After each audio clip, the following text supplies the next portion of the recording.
there, man. Get your mic together. Shout out to all my troopers out there, man. Hope all is well. I am your host, Q Bracy. And you see the title, Are You Willing to Fight for Her Purity? Right? I think this is a great dialogue that we're going to have today. You know, first and foremost, let me say my birthday was 2 days ago. So I've been off the scene a little bit, you know what I mean? Just enjoying time with family and friends, people I love. But we back. And I just been listening to what's been going on out there. Peace, peace. And I was on the Donovan Sharp show about 3 or 4 days ago, and pretty much we were talking about 304s, and we were talking about, just what appreciate it, family, appreciate it, man. And we was just talking about this whole idea of, you know, why so many women are attracted to being 304s. But over here, you know what I'm saying? The conversation, I'm talking to men.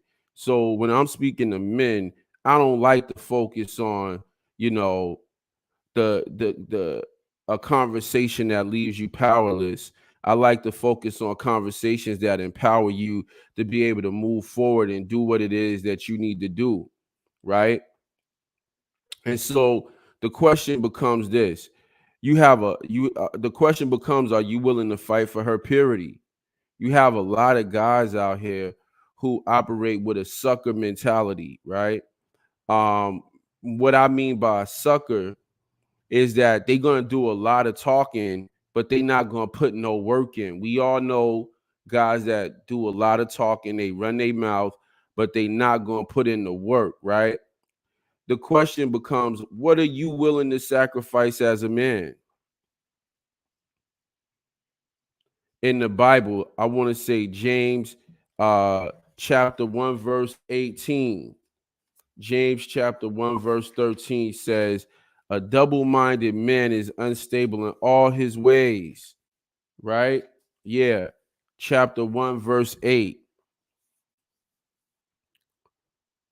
So at the end of the day, one of the ways that we know whether or not a man is double-minded or not is based off what he's committed to and what he's willing to sacrifice. See, we can't have the conversation without first knowing what it is that you're willing to sacrifice. What do you feel is worthy of your sacrifice? The sucker mentality is this. The sucker mentality is, I ain't going to do nothing for nobody. Nobody's worth it. There's nothing worth it, right?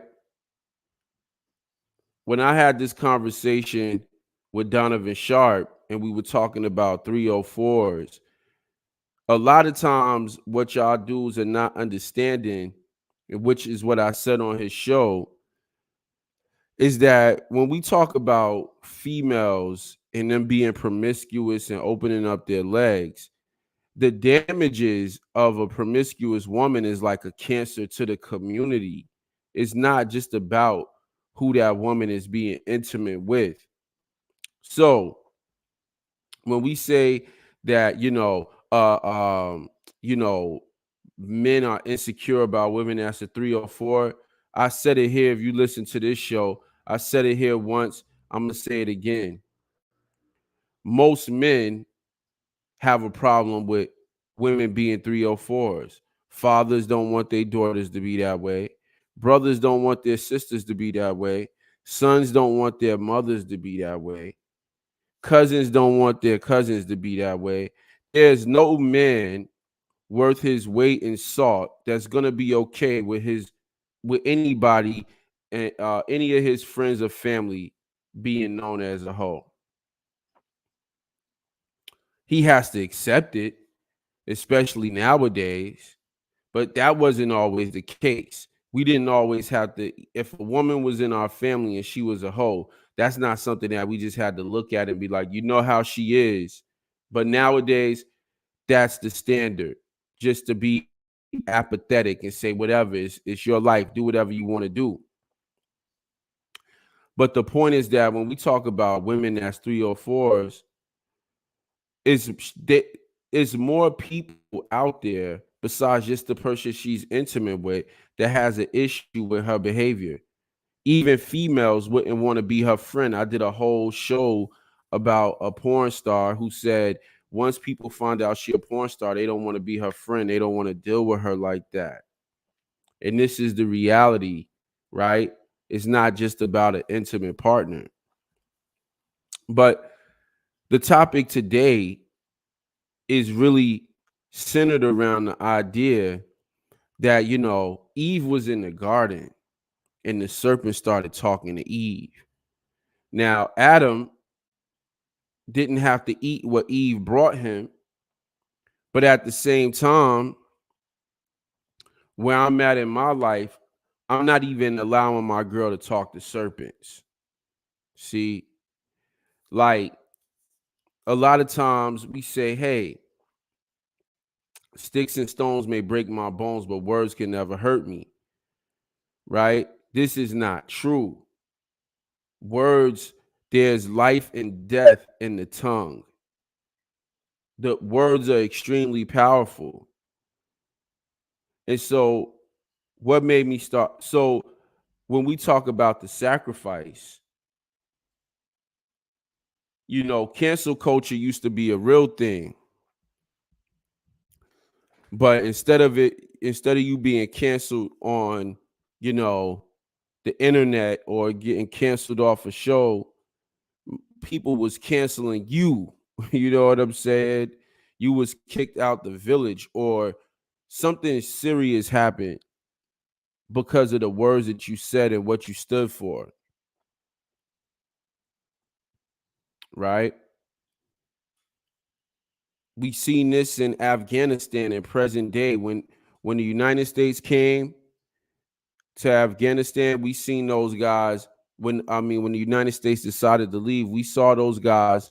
They were serious about restoring a certain way of living, not even letting this cancer enter their society.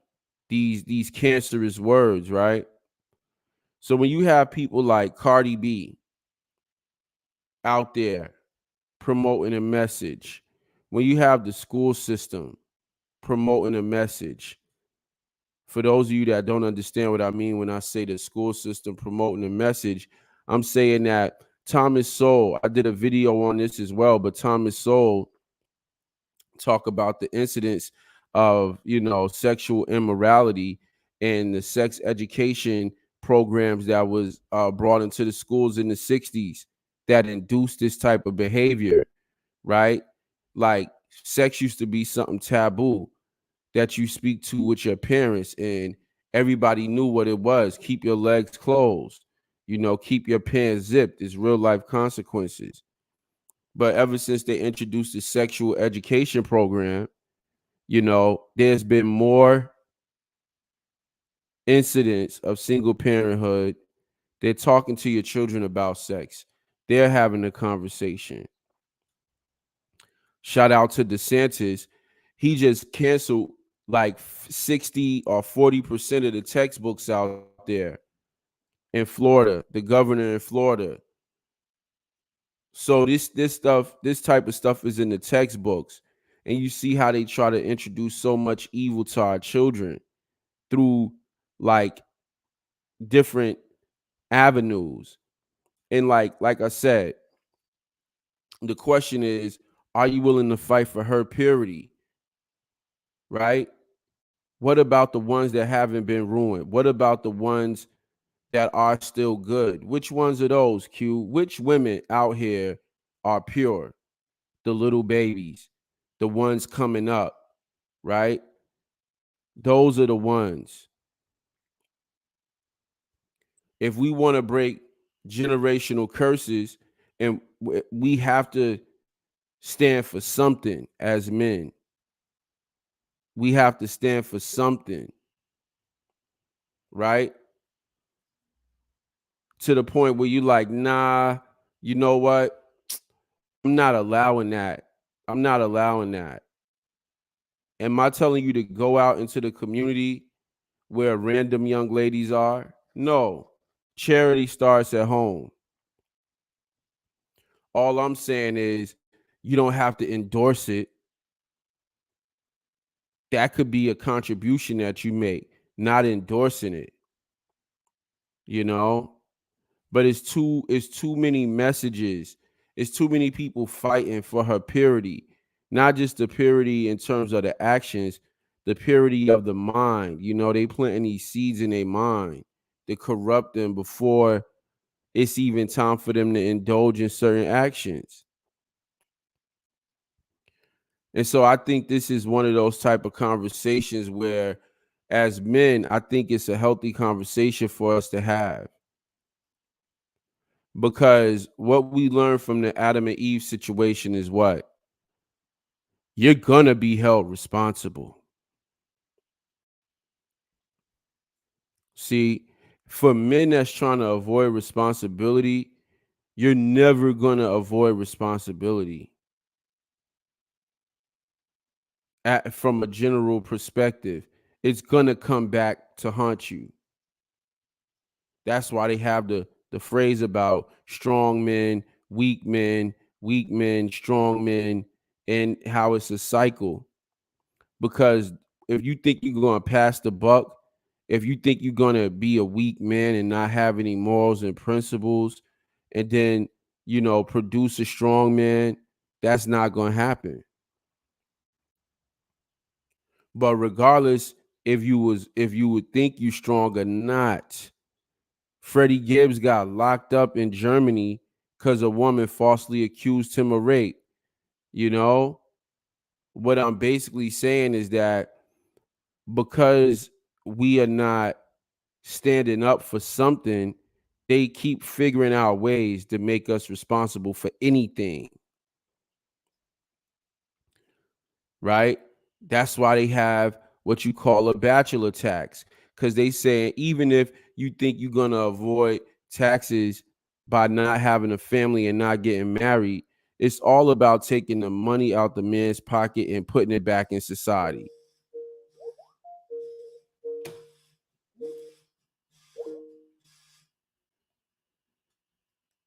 It's all about taking the money out the man's pocket and putting it back in society. This is what we have to realize. So, taking the man's work and putting it back in society. One of the things that we learning with feminism is that it doesn't matter what women make because the way things are set up, women are resentful and they feel like whatever's theirs is theirs. So it's always been assumed that whatever the man makes is gonna be he's gonna give it to the society. He's gonna give it to his family. He's gonna give it by, purchasing a home. He's gonna give it by purchasing things to facilitate having a family. So the thing is, as men, we're gonna be held responsible regardless. If you got all of these children running around here, right? You could be their uncle, you could be their cousin, you could be their brother, you could be, you know, it a family member, a friend.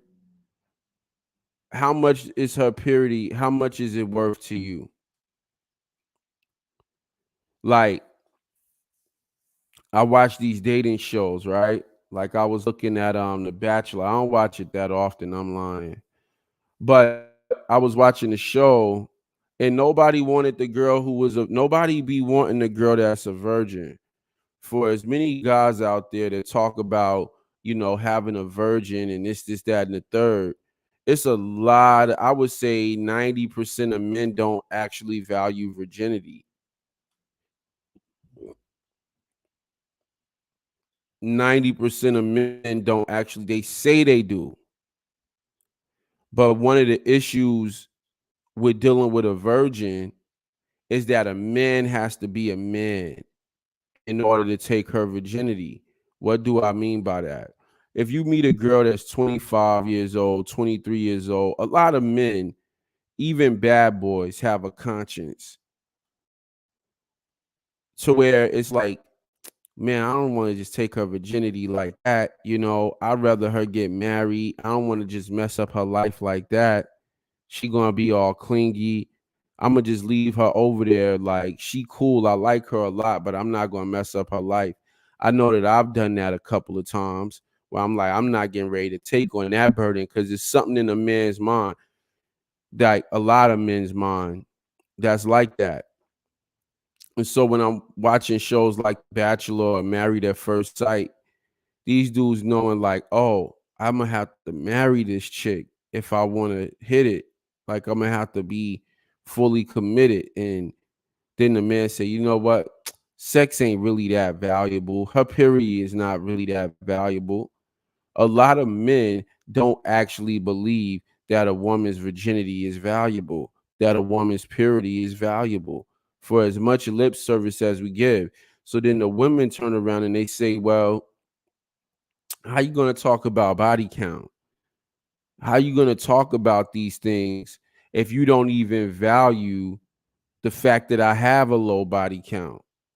It's just like what men say about women. Women say they want one thing, but they go for something else. The same thing can be said for a lot of men. A lot of men say they want one thing, but they get distracted and they go for something else. As a side note, I thought it was very, I think it's very interesting that people talk about relationships and they're not in one. They've never been in one for a substantial amount of time. And I don't know where all these relationship experts come from. Just because you interact with human beings, don't make you a relationship expert. I remember when my wife and I were looking for counseling, um, when I was younger, I just looked at counseling.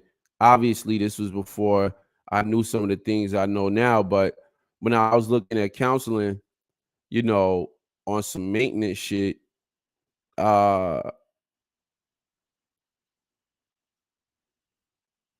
the people that I was seeing that was counselors have been through divorces, like 4 divorces, 2 divorces. I'm like, how could I listen to those people give advice on marriage?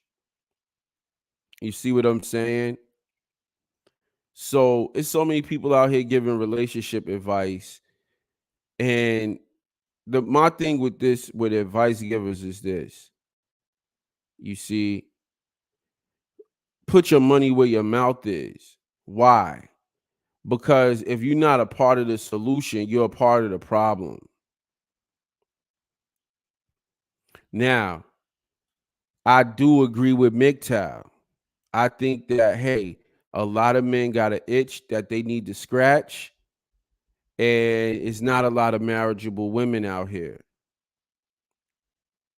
But if it's not a lot of marriageable women out here, how is that going to change? What's going to change so that that is not the case?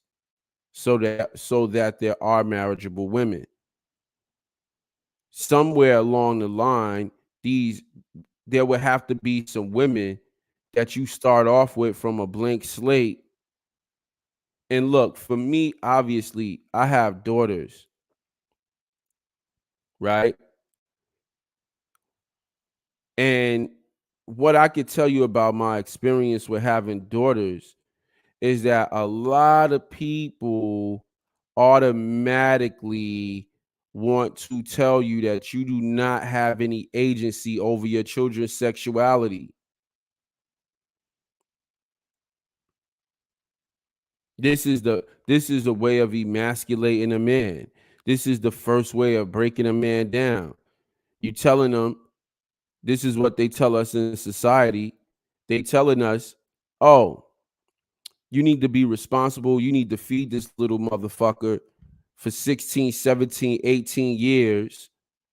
But if they want to go out and make a baby and start a family, you should not have any say about that. you should educate them and buy them the paraphernalia that they need to carry out the idea. My goal is to put so much fear in my children's mind when it comes to indulging in those type of acts, that they wait and they do it under the right circumstances, which is marriage, which is marriage, right? But the point is, as a girl dad, I know it's a lot of girl dads out there. One of the things that I hear, and I know a lot of other girl dads here,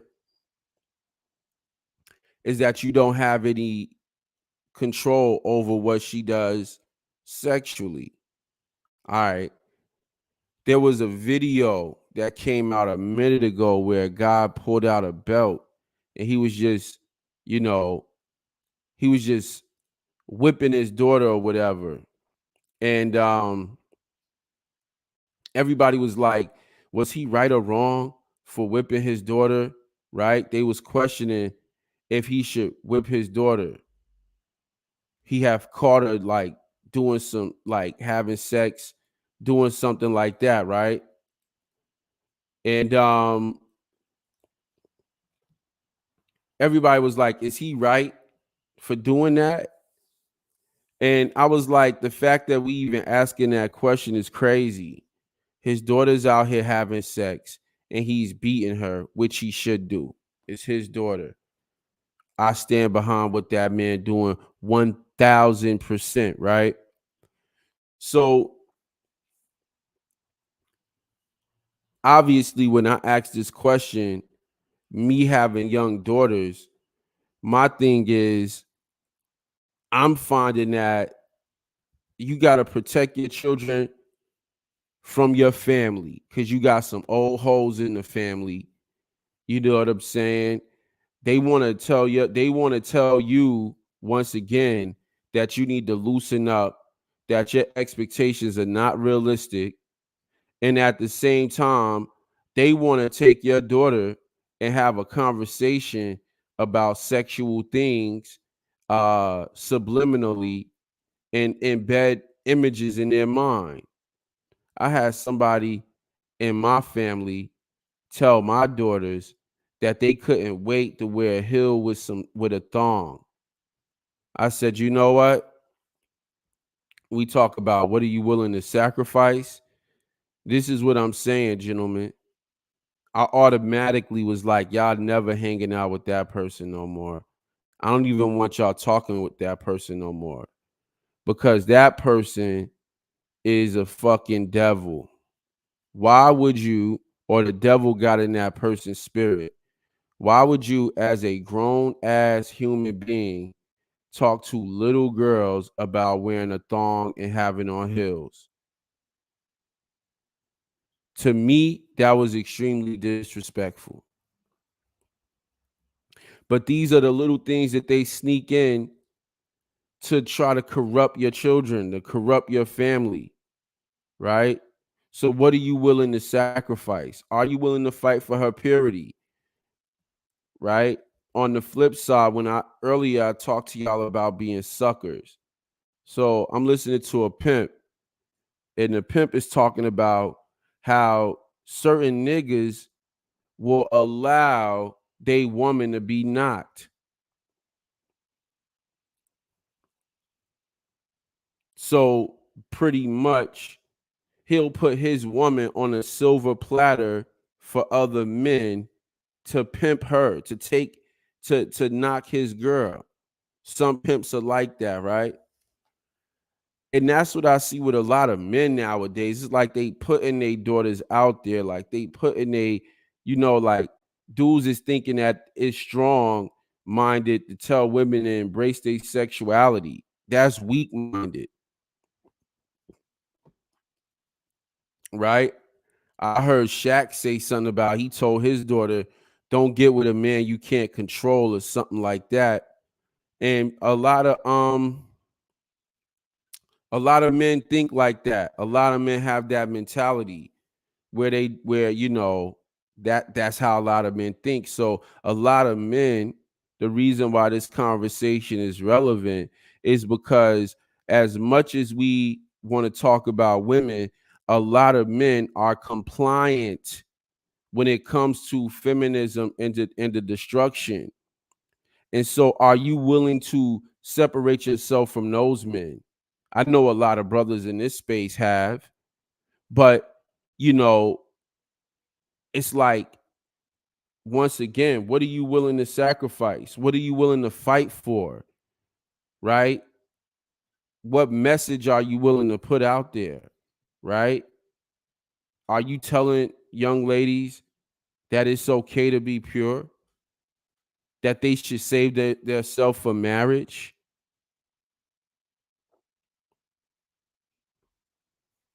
You know? Peace, peace.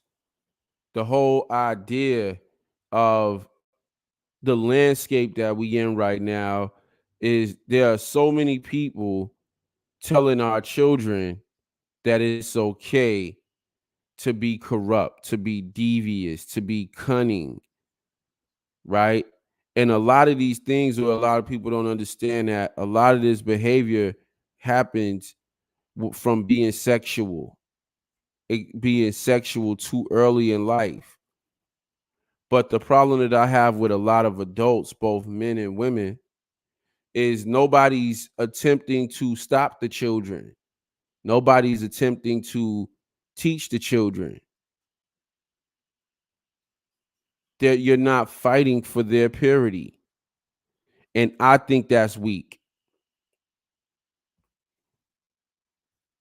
You know, it's a lot of jellyback motherfuckers out here that don't want to fight for nothing. And they come up with 1,001 reasons why not to be a fighter. And that's really what I'm speaking to. That's really who I'm speaking to.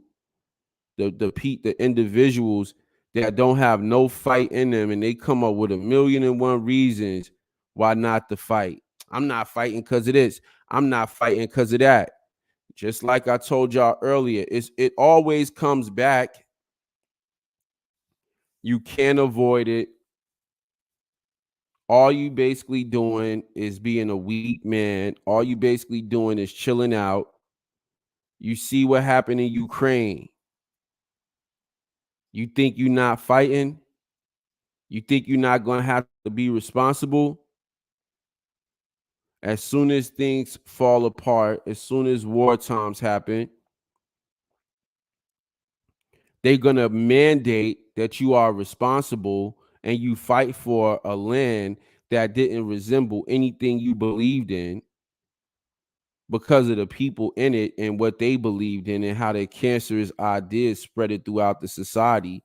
They're going to demand that you do that. So you're going to be responsible. And like I said, so if you know, gentlemen, and this is why I said I want to come with a message of empowerment. If you know that you're going to be responsible later for things that you avoided now, you might as well go ahead and be responsible now. Because it's coming no matter what.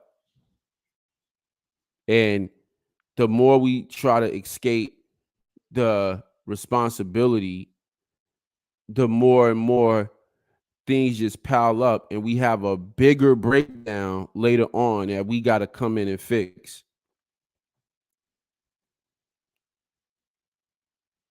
And if you saying, you know what, well, whenever that day come, it comes. The problem with that is, you know, if you a man that care about legacy and you have any type of legacy, you leaving this stuff for your children to take on. So once again, at the end of the day, are you willing to fight for something, or are you just making a bunch of excuses on why you shouldn't fight? Because at the end of the day, there's a war going on between the devil and good individuals. And good individuals are losing because you refuse to fight. You know, That's what was so dynamic about Nat Turner when he actually picked up the Bible and realized, oh, they've been telling me that this thing's supposed to make me docile, when actually this is what makes me a warrior. You got to look at Afghanistan and look at how hard they've been fighting for 20 years since we've been over there. And when they got their land back, and what they've been saying the whole time is Allah Akbar. See, a lot of y'all don't really understand that part of the reason why you can't fight is because you don't have any morals. You're not actually attached to anything. Not having any morals, not having a bigger purpose, not understanding like the beauty of like God, it puts you in a position where you become apathetic. There, somebody said there's a such thing as too late. At some point, black men have to admit that it's too late for the majority of us. You know, I think that what you're saying pretty much is, yes, it's too late for some, but it's not too late for all. And I think that at the end of the day, if I say that it's too late, my question is what power do I get from that? How am I empowered? How am I emboldened when it comes to living my life if I say it's too late? You know, I understand spirituality, so I understand, you know, Wu Wei and the whole idea of action, non-action. But that would be my question to you, which is, when you say it's too late, you know, I'm pretty sure you have a family, right? Are you basically saying that you giving up on the future, you giving up on the babies, you giving up on the next generations that come up, and just let the chips fall wherever they may? I was talking to a young dude the other day, and he was like, shit, the only thing I got control over, only thing I care about is my house. And I was like, wow, that's very interesting. I'm like, because as you grow in your manhood, you start to realize that it's much bigger than your house. Then you go outside of your house and it becomes your neighborhood. Then it becomes your community. And this is really what it means to expand on your masculinity, right? To start to have a greater influence, to have a greater voice, to fight for something um that's outside of your own domain and your own dwelling, because at the end of the day you're going to have to fight regardless. So if you've been avoiding and just living in an individual way, when it's time to fight, the whole idea behind war, especially when you're talking about people that's at war like us, is to break people down from the inside out, meaning break down their morale, make them live on an individualistic level. So that way, when we come in, they no longer understand what it means to operate as a group. They no longer understand group dynamics. Everybody need their own bathroom. Everybody need their own bedroom. Everybody need their own TV. Everybody need their own phone. You know, everything is so individualistic. They did a great experiment. This one guy, he did a great experiment before he go on to do his seminar. And the experiment is, they get the names from everybody in the seminar. When they start the seminar, they have a bunch of balloons, and you're supposed to find your name in the balloons, right? It's hundreds of people at the seminar. And so pretty much he let the people go through this exercise for like 10 minutes. And then he points something out to them. He was like, this exercise could have been a lot more easier if you just took the balloon that was in your hand and called out the name of the person who has the balloon. I mean, call out the name of the person whose name is on the balloon. But everybody was so busy focusing on their individual self that, and this is the cowardice that exists in our society now, that listen, when they move when they took masculinity out of the situation, they took out the protection and the provision.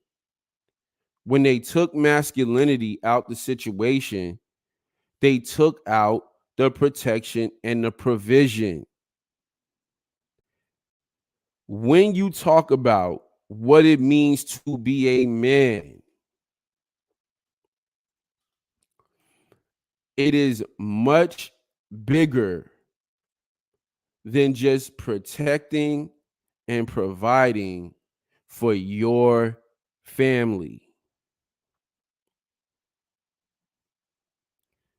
When it comes down to being a man, this is why when there used to be like strong family structures, the reason why you couldn't just do whatever you wanted to do in the neighborhood because there was a masculine presence. Look at this. In New Orleans, they just had these fathers that was out there patrolling. For brothers that say it's too late, I hear what you're saying, but that doesn't empower me. That doesn't make me feel, that makes me feel um hopeless. But just look at these men down in Louisiana. They show up at the school because there's problems at the school. Then all of a sudden, all of those problems stop because you have a masculine presence.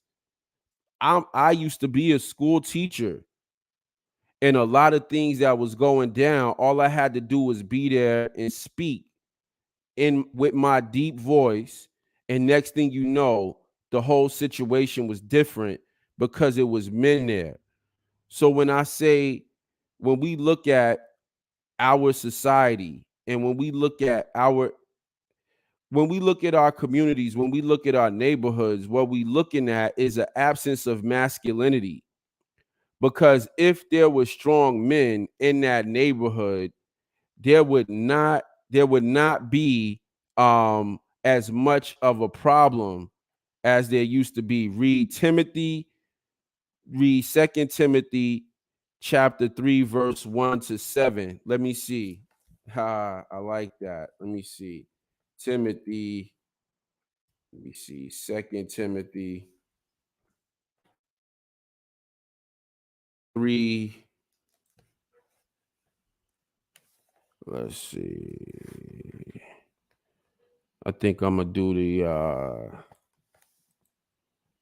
bongo. Let's see. Second Timothy, and you said do Second Timothy 3-7. All right, here we go. But mark this: there will be terrible times in the last days. People will be lovers of themselves, lovers of money. I like this shit. Boastful, proud, abusive, disobedient to their parents, ungrateful, unholy, without love, unforgiving, slanderous, without self-control, brutal, not lovers of the good, treacherous, rash, conceited, lovers of pleasure rather than lovers of God, having a form of godliness but denying its power, having nothing to do with such. They are the kind who worm their way into homes and gain control over gullible women. God damn, this shit is heavy. Hey, I definitely appreciate this. This is heavy right here. I like this. This is what we talk about though. This is what we talk about. Hold on. You got me hyped right now. They are the kind who worm their way into homes and gain control over gullible women who are loaded down with sins and are swayed by all kinds of evil desires, always learn but never able to come to knowledge of the truth. All right, I'm glad you sent that. Now, what you sent me does not say it's too late. Now, what I want to say about what you sent me is what's so great about what you sent me is this is exactly what I'm speaking about right now. They are the kind who worm their way into homes and gain control over gullible women. This is exactly what I'm speaking about right now. The protection and provision aspect of masculinity. Why am I asking, are you willing to fight for her purity? Because women are gullible. And a female led house is filled with gullibility, if that's the word. So, are you willing to fight the motherfuckers that's trying to worm their way into your home and gain control over gullible women? Are you willing to fight that? That's the point.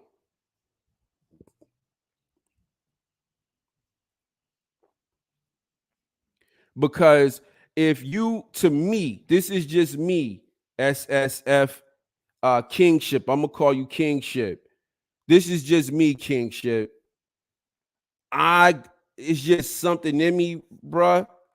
It's just something in me that I cannot allow somebody to worm their way in my home.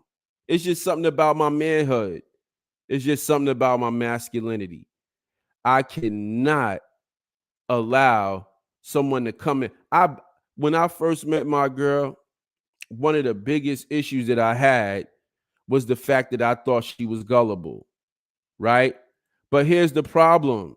At the time, I didn't realize that that's just a female trait. I didn't realize that that was just a female trait because in the black community, especially in the black community, every time you hear knowledge and wisdom or you hear about, it's always this idea that mom is wise, mom knows, grandma used to pray, right? And so with this, how we make the black woman a deity in our culture, we never paint the black woman as being gullible. We never paint the black woman as being tricked, right? So when I first met my lady, I was under the assumption like, damn, you know, it wasn't an attractive trait to me that she was gullible, but she was also moldable. And even now, sometimes I see that she gullible, but that's why, man, listen, I'm listening to MTR, and this lady left her whole family because she got a promotion at the job. She was gullible. Everything that they tell you, everything that they told this woman, she believed she was better than this man. She believed so many things about herself because she got a promotion. So she was gullible, right? But here's the thing, kingship. That's why my question is, do you let people worm their way into your home and gain control? And now I'm at the point in my masculinity, I'm proud about it.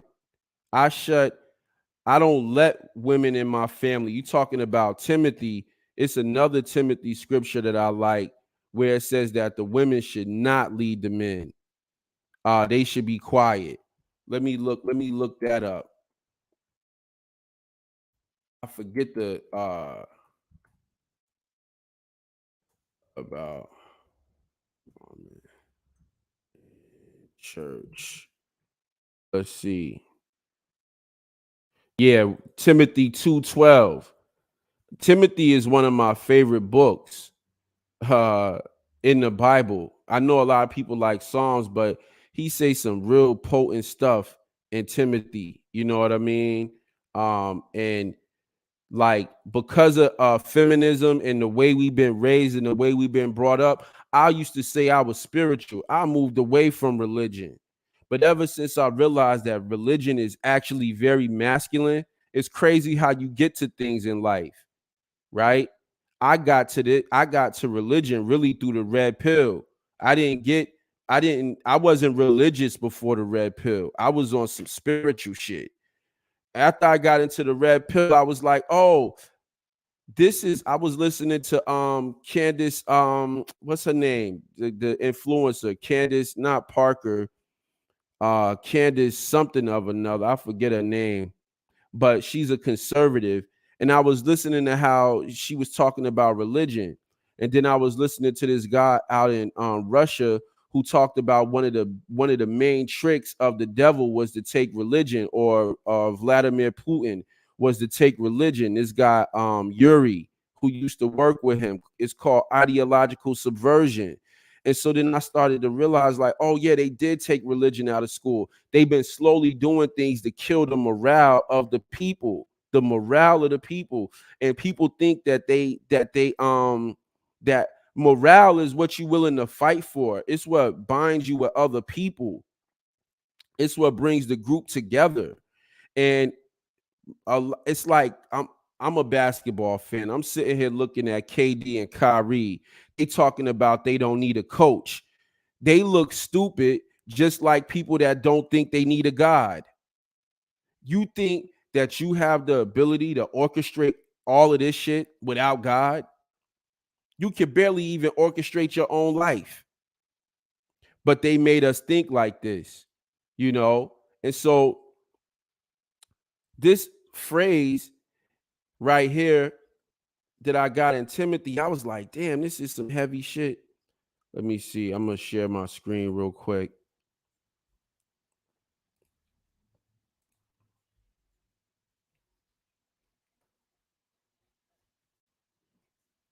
No, I'm going to do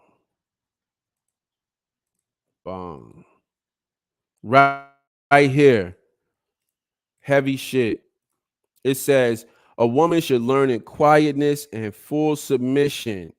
I do not permit a woman to teach or to assume authority over men. She must be quiet. She must be quiet. I thought this was some heavy shit, man. He said, for Adam was formed first, then Eve. And Adam was not the one deceived. It was the woman who was deceived and became a sinner. But women will be saved through childbearing if they continue in faith, love, and holiness with propriety. I said, goodness gracious. Bruh, I don't let women tell me nothing no more. This is why I'm saying it's kingship. I do think it's too late if we talking about women that have already bit the apple, you know, they already are gullible, right? Because the question becomes, do you bite the apple too? If you haven't bitten the apple, then it's not too late. But if you bit the apple, it's too late. And to me, you know, we at a point now where I believe in Jesus Christ. Okay. So since I believe in Jesus Christ, I have to believe in the fact that if you bit the apple, you can repent if you're serious about it. Right. And pretty much you can make a choice. So what I'm basically saying is, because of Jesus Christ, you as a man now have the opportunity that even if you did bite the apple, to redeem yourself. And so, based off the Bible, it's never too late for you as a man to you know what I mean, get right. And once you do, it's really about, are you going to deal with the people that's still on that BS? But I think the most precious thing we have in our society is the babies. And Jesse Lee Peterson really helped me to understand that the goal is to protect the children from their mother as well. This is what I'm saying about a masculine influence. You protecting the children from the mother as well. Anywho's, man, I definitely wanted to get on here, man, and just like I said, this conversation was something that came up while I was on the Donovan Sharp show. And I think it's just one of those things where, yeah, Timothy is heavy, bro. Timothy is heavy. I agree that we should be the watchmen of our community. But what do you do when the people are in opposition to what is good? I'm fucking glad you asked that question. The reason why I like to go live is because I like live feedback. Brother, what you saying here is so beautiful. The question you asking is so beautiful. because at the end of the day, it's a question of vulnerability. It's a question of humbleness. Well, then what do we do? I'm going to tell you something that's going to sound really, really crazy, but it's my method. I'm not suggesting it for other people. But about 7 years ago, I started learning feng shui, right? Feng shui is all about pretty much controlling how you maneuver in an environment. You have to understand that when it comes to the subconscious mind, our environment is the biggest impact on our subconscious mind. So what I decided to start doing, like this is studied in marketing. Forget feng shui. This is studied in marketing. I just use feng shui to get down to the essence of some things. Like what does water do to the mind subconsciously? What does fire do to the mind subconsciously? What does the color red do? What does the color blue do? What does the color green do to our mind subconsciously, right? So now what I've gotten into very heavy is I have direct conversations with men, right?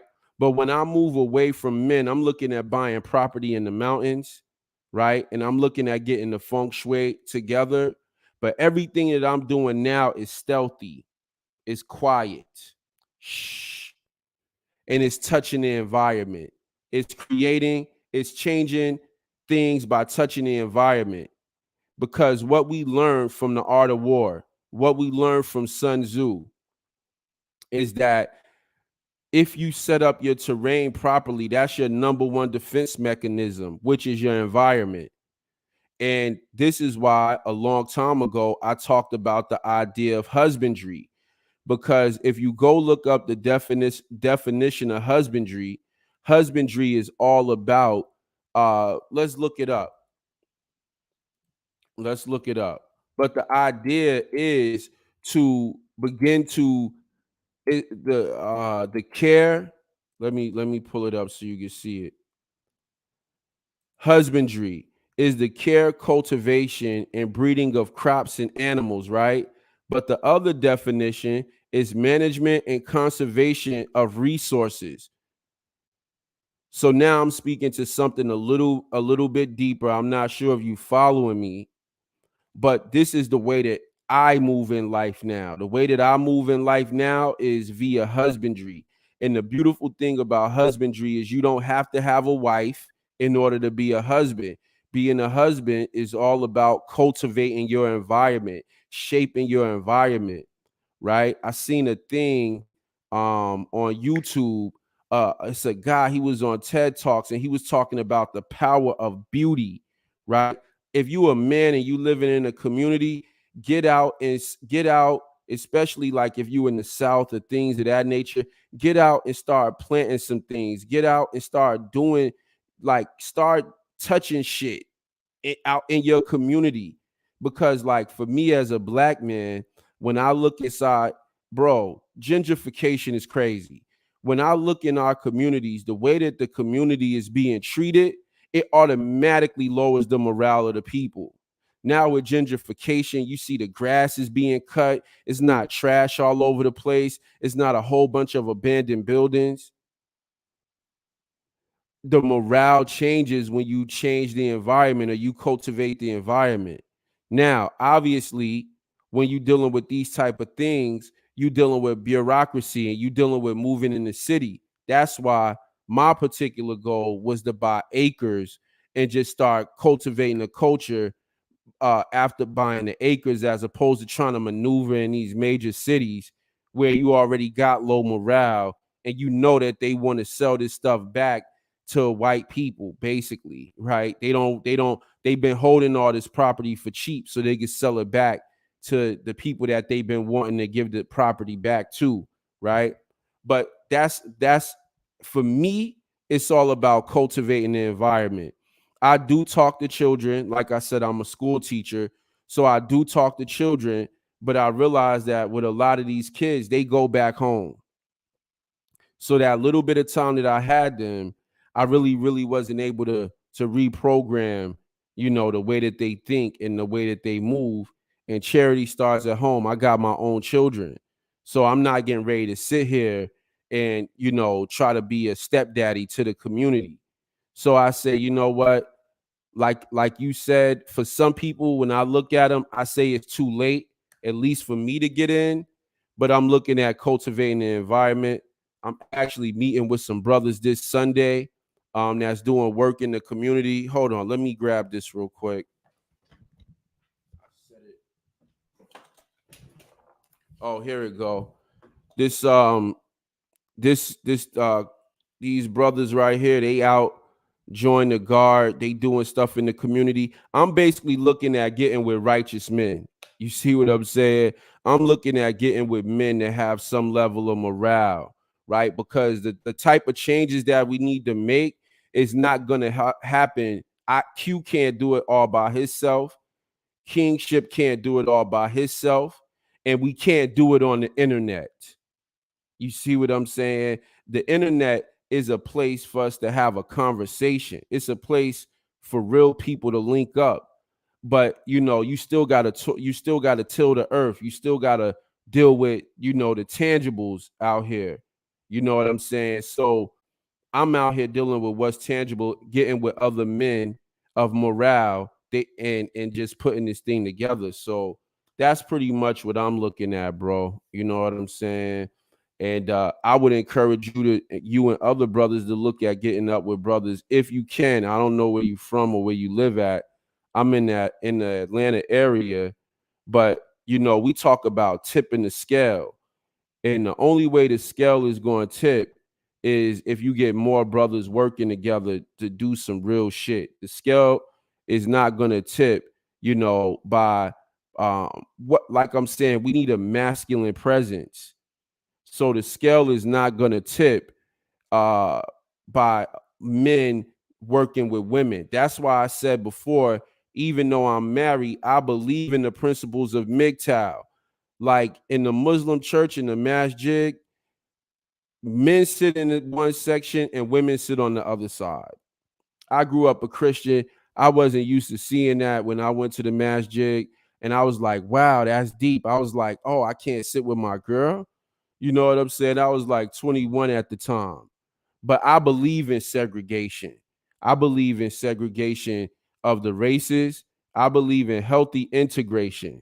But for the most part, there has to be a place where men can go, where it's only men, to talk about what we got to do and get things done. You know what I'm saying? And just by you being around other men, the whole idea of are you willing to fight is not even going to be a question, because men don't allow men to be around that's not willing to fight. You know what I'm saying? So hopefully I answered your question, man. But anywho's, man, if y'all don't have no more questions, if you just got in, run it back. I like the build up. I love the interaction, man. That's why I go live, because I really got a lot to offer, but I don't really like monologues. You know what I'm saying? I hate fucking looking at a screen talking to myself, but I do it. You know what I mean? But if you see me in here, man, tap in. We can have a good build. I put the link up. You know what I mean? So if you want to hop on and have a build, you know what I mean? Feel free to hit the link. I'm gonna start putting that in the comment section more. Anywho's, appreciate it, man. But anywho's, yeah, man, I appreciate you, Kingship, and everybody else that came through. And we'll be back in here with more videos for y'all. Peace.